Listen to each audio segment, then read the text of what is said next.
mở đầu cho Tết cổ truyền của dân tộc Việt Nam cùng với gia đình, người thân của chúng ta ở trong nước và cộng đồng người Việt Nam ở khắp nơi trên thế giới. Đại sứ quán nước Cộng hòa xã hội chủ nghĩa Việt Nam và Hội người Việt Nam tại Bulgaria tổ chức cuộc gặp mặt đón chào năm mới mừng xuân Quý Tỵ tại Đại sứ quán. Lãnh thổ thiêng liêng nước Cộng hòa xã hội chủ nghĩa Việt Nam tại Bulgaria với niềm vui chúc thành tựu to lớn, khởi sắc hết sức có ý nghĩa của kinh tế xã hội của đất nước Việt Nam chúng ta.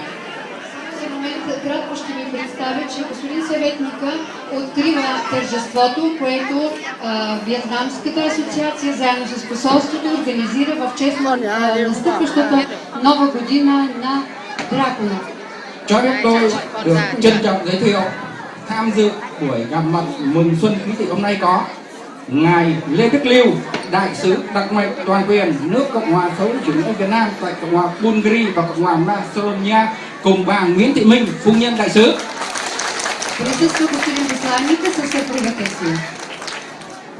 Tham dự có các cán bộ đại sứ quán Việt Nam tại Bulgaria cùng toàn thể bà con, cô bác, anh chị em cùng các cháu người Việt Nam ở Bulgaria và các gia đình Bulgaria, Việt Nam, Bulgaria.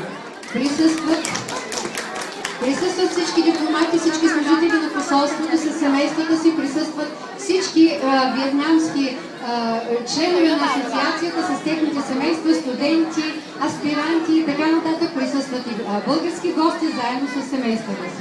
Đặc biệt xin trân trọng giới thiệu sự có mặt của các vị khách quý Bulgaria. Представям ви българските гости, които присъстват на нашето тържество. Lãnh đạo ban chấp hành Hội hữu nghị Bulgaria Việt Nam, ông Simon Dimchev, председател на chủ tịch hội, và các phó chủ tịch hội, bà Temenushka Tofilova, Zveka Dimitrova, Ivan Todorov cùng các ủy viên. Всички членове на дружеството, на ръководството на дружеството. Đặc biệt tham dự còn có khách quý, đó là ông Ivan Vasiliev, chủ chợ Ilansi 2.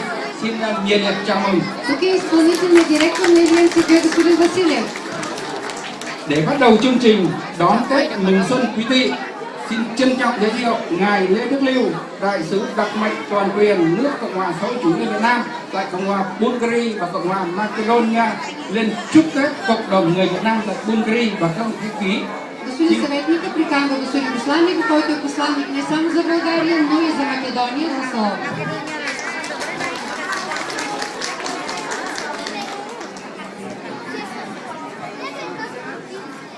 Thưa tất cả các vị khách quý, thưa toàn thể bà con cô bác, các anh chị em trong người Việt Nam đang làm ăn, sinh sống và học tập tại Bulgaria. Скъпи гости, скъпи виетнамски сънародници, дами, господа, младежи, девойки, деца, които живеете, работите и се учите в България, скъпи български приятели, гости на тържеството. Chỉ còn vài ngày nữa, chúng ta sẽ bước vào năm Tết Quý Tỵ. Thay mặt toàn thể cán bộ, nhân viên Đại sứ quán Việt Nam tại Bulgaria, tôi xin chúc các vị khách quý, chúc bà con cô bác, các anh chị em sinh viên, nghiên cứu sinh Việt Nam mạnh khỏe, hạnh phúc và thành công trong sự nghiệp. Само след няколко дни ще пристъпим в новата година на Змията 2013. Позволете ми от името на колектива дипломати и служители в посолството на Виетнам в България да пожелая на всички вас, скъпи гости, виетнамски дами, господа, младежи, девойки, деца, които живеят и работят в България, студенти, аспиранти, крепко здраве, щастие и успехи в работата. Nhâm Thìn là một năm có nhiều khó khăn, thử thách và cũng là năm bứt phá đối với Việt Nam. Chia tay năm Nhâm Thìn, chúng ta rất tự hào với những thành tích đầy ấn tượng trong chính trị, ngoại giao, kinh tế và xã hội. Quan hệ hợp tác Việt Nam-Bulgaria phát triển nhanh chóng, tin cậy và thực chất hơn. Изминалата година на Дракона бе година на много трудности и изпитания, година на прелом за Виетнам. Разделиме се с годината на Дракона с чувството на гордост за постигнатите забележителни политически, дипломатически, икономически и социални успехи през 2012 година.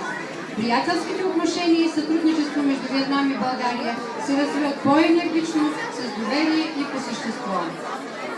Bài học mà năm Nhân Thìn để lại cho chúng ta là sự nhạy bén, năng động trong tư duy, mẫn cảm trong nhận thức để xác định cụ thể và thực hiện thắng lợi nhiệm vụ chính trị, đối ngoại trong các biến cố, tác động và chi phối.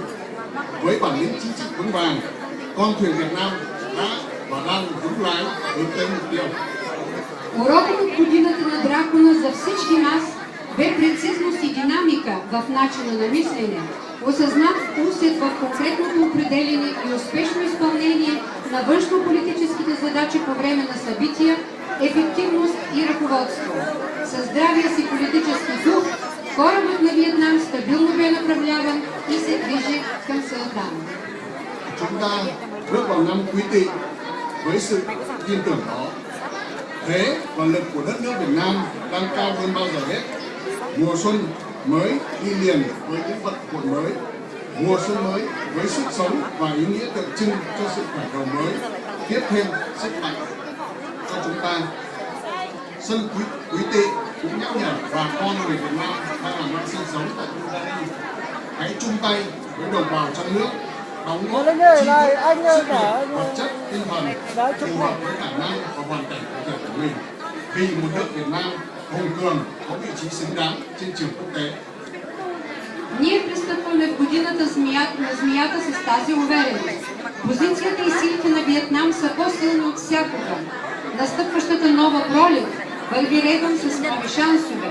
Жизнените сили и значението на новата година символизират новото начало, което ни дава допълнителни сили. Годината на змията напомня на виетнамците, живеещи и работещи в България, ръка за ръка с сънародниците в родината да дадат своя принос със своя интелект, сили, материално и духовно, съобразно своите възможности и конкретно състояние в името на един мощен Виетнам с достойни позиции на международната арена. Đối với các bạn sinh viên, nghiên cứu sinh, hãy phát huy truyền thống của cha anh, luôn nuôi dưỡng tinh thần tự hào dân tộc, hướng về cội nguồn, phấn đấu vươn lên tới đỉnh cao để sau này có thể đóng góp nhiều cho tổ quốc. Đại sứ quán Việt Nam tại Bulgaria sẽ tiếp tục làm tất cả những gì cần thiết nhất nhằm tạo điều kiện ngày càng thuận lợi hơn cho sự tăng cường liên hệ, sự gắn bó với bà con, cô bác và anh chị em đối với quê hương đất nước.